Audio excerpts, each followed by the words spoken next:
আপনি লাইট মেরে মেরে দেখেন আর আসতে করে থেমে করে দেবেন রোজা হিসাব দিতেন আর আসতে করে থেমে করে দেবেন রোজা হিসাব দিতেন এদিকে আসলে কিন্তু গুলি করবো হুঁশিয়ার সাবধান।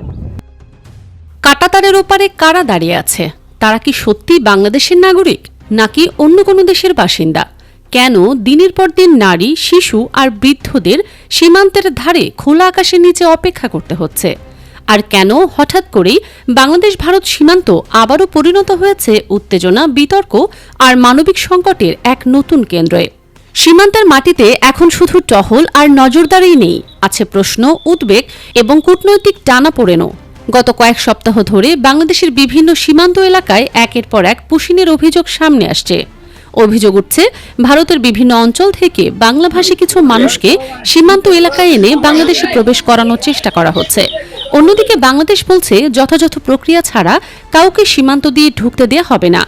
সাম্প্রতিক পরিস্থিতি এমন এক পর্যায়ে পৌঁছেছে যেখানে সীমান্তের প্রতিটি ঘটনার দিকে নজর রাখছে দুই দেশের মানুষ, গণমাধ্যম আর নিরাপত্তা সংস্থাগুলো।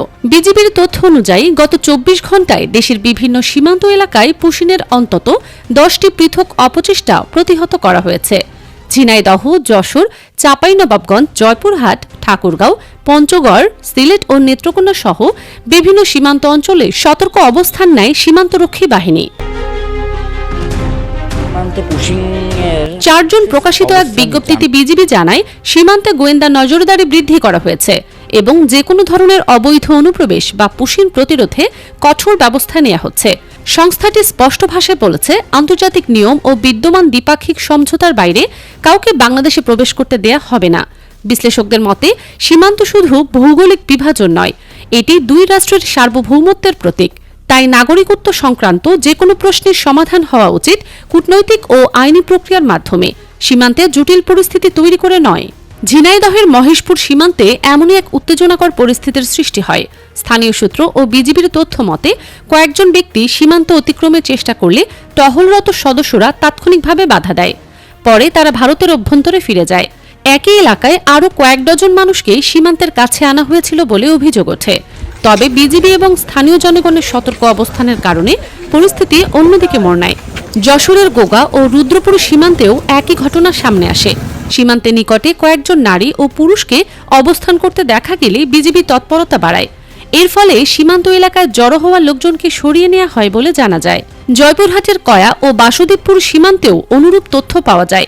গোয়েন্দা নজরদারি জোরদার হবার পর সম্ভাব্য পুশিনের উদ্যোগ সফল হয়নি বলে স্থানীয় সূত্র দাবি করেছে।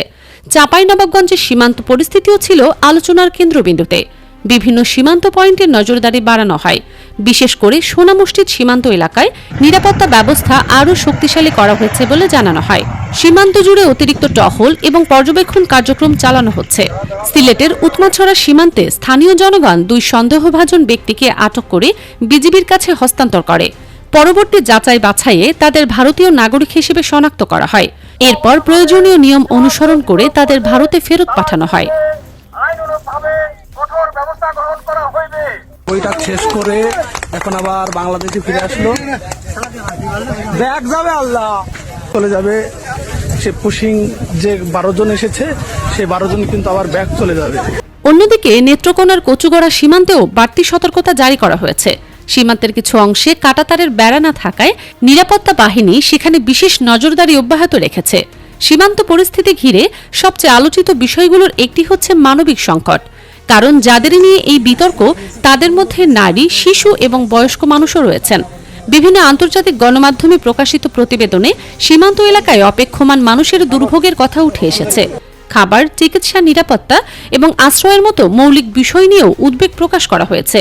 মানবাধিকার কর্মীরা বলছেন, কোনো ব্যক্তি যদি প্রকৃতপক্ষে কোনো দেশের নাগরিক হন তাহলে তার পরিচয় যাচাইয়ের জন্য নির্ধারিত রাষ্ট্রীয় ও কূটনৈতিক পদ্ধতি রয়েছে। সেই প্রক্রিয়া অনুসরণ করেই সিদ্ধান্ত হওয়া উচিত। কারণ নাগরিকত্বের প্রশ্ন শুধু আইনি নয়, এটি মানবিক মর্যাদার সঙ্গেও জড়িত। এদিকে ভারতের গুজরাট রাজ্যেও বাংলাদেশি সন্দেহে শত শত মানুষকে আটক করার খবর নতুন করে আলোচনার জন্ম দিয়েছে।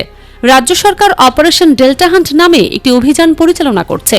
ভারতীয় কর্তৃপক্ষের দাবি, অবৈধ অনুপ্রবেশকারীদের শনাক্ত করতেই এই অভিযান চালানো হচ্ছে। গুজরাটের স্বরাষ্ট্রমন্ত্রী হর্ষ সাংঘভি এক সংবাদ সম্মেলনে দাবি করেন, রাজ্যের নিরাপত্তা ও আইনশৃঙ্খলা বজায় রাখার স্বার্থে অবৈধভাবে অবস্থানকারী বিদেশি নাগরিকদের শনাক্ত করতে ব্যাপক অভিযান পরিচালনা করা হচ্ছে। তার ভাষায়, বৈধ কাগজপত্র ছাড়া কেউ ভারতে অবস্থান করলে তার বিরুদ্ধে প্রচলিত আইন অনুযায়ী ব্যবস্থা নেওয়া হবে। তবে এই অভিযানের মধ্যেও একটি গুরুত্বপূর্ণ প্রশ্ন সামনে এসেছে। যারা আটক হচ্ছেন তাদের সবাই কি সত্যিই অবৈধ অনুপ্রবেশকারী, নাকি তাদের মধ্যে বৈধ কাগজধারী শ্রমিক ও সাধারণ মানুষও রয়েছেন? এই প্রশ্নের উত্তর খুঁজতেই চলছে যাচাই বাছাই। সীমান্ত বিশ্লেষকদের মতে, দক্ষিণ এশিয়ার ভূরাজনীতিতে বাংলাদেশ ভারত সীমান্ত বরাবরই সংবেদনশীল একটি ইস্যু। অভিবাসন, চোরাচালান, নাগরিকত্ব, নিরাপত্তা এবং মানবাধিকার সবকিছু মিলিয়ে এটি একটি জটিল বাস্তবতা। ফলে যে কোনো পদক্ষেপ নেয়ার আগে দুই দেশের মধ্যে সমন্বয় ও যোগাযোগ অত্যন্ত গুরুত্বপূর্ণ। এদিকে বাংলাদেশ শুরু থেকেই এই বিষয়ে একটি স্পষ্ট অবস্থান তুলে ধরেছে। সংশ্লিষ্ট কর্তৃপক্ষ বারবার বলছে, কোনো ব্যক্তি বাংলাদেশের নাগরিক কিনা এই প্রশ্নের উত্তর সীমান্তে দাঁড়িয়ে কিংবা একতরফাভাবে নির্ধারণ করা সম্ভব নয়। যদি কোনো ব্যক্তির নাগরিকত্ব নিয়ে সন্দেহ বা বিরোধ দেখা যায়, তাহলে দুই দেশের মধ্যে বিদ্যমান কূটনৈতিক চ্যানেল, যৌথ যাচাই প্রক্রিয়া এবং প্রাতিষ্ঠানিক যোগাযোগের মাধ্যমে বিষয়টির সমাধান হওয়া উচিত। বাংলাদেশের অবস্থান হল, যথাযথ তথ্য প্রমাণ, পরিচয় যাচাই এবং রাষ্ট্রীয় পর্যায়ের আনুষ্ঠানিক প্রক্রিয়া ছাড়া কাউকে সীমান্ত দিয়ে গ্রহণ করা হবে না। একই সঙ্গে বাংলাদেশ জোর দিয়ে বলছে, সীমান্ত ব্যবস্থা আন্তর্জাতিক আইন, মানবিক মূল্যবোধ এবং দুই দেশের পারস্পরিক সমঝোতার ভিত্তিতেই পরিচালিত হওয়া প্রয়োজন।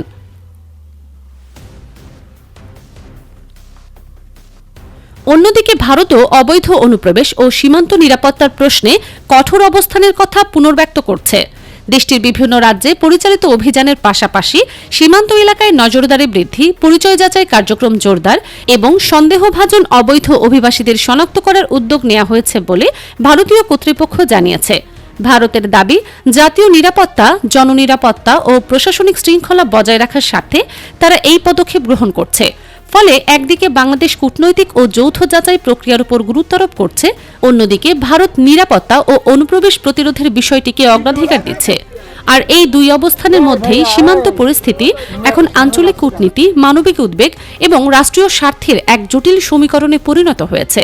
ফলে পরিস্থিতি এখন এমন এক পর্যায়ে দাঁড়িয়েছে যেখানে সীমান্ত শুধু দুই দেশের ভৌগোলিক সীমানা নয়, বরং রাজনৈতিক সিদ্ধান্ত, মানবিক দায়বদ্ধতা এবং আন্তর্জাতিক সম্পর্কেরও এক গুরুত্বপূর্ণ পরীক্ষার ক্ষেত্র হয়ে উঠেছে। কাঁটাতারের দুই পাশে এখন চলছে অপেক্ষা, অপেক্ষা সত্য উদ্ঘাটনের, অপেক্ষা সমাধানের, অপেক্ষা এমন একটি সিদ্ধান্তের যা একদিকে রাষ্ট্রের নিরাপত্তা নিশ্চিত করবে, অন্যদিকে মানুষের মৌলিক মর্যাদাকেও সম্মান করবে। বাংলাদেশ ভারত সীমান্তের এই নতুন বাস্তবতা আগামী দিনে কোন দিকে মোড় নেবে, সেটি এখন সবচেয়ে বড় প্রশ্ন। আর এই প্রশ্নের উত্তর খুঁজছে সীমান্তের মানুষ, খুঁজছে দুই দেশের সরকার, খুঁজছে পুরো অঞ্চল।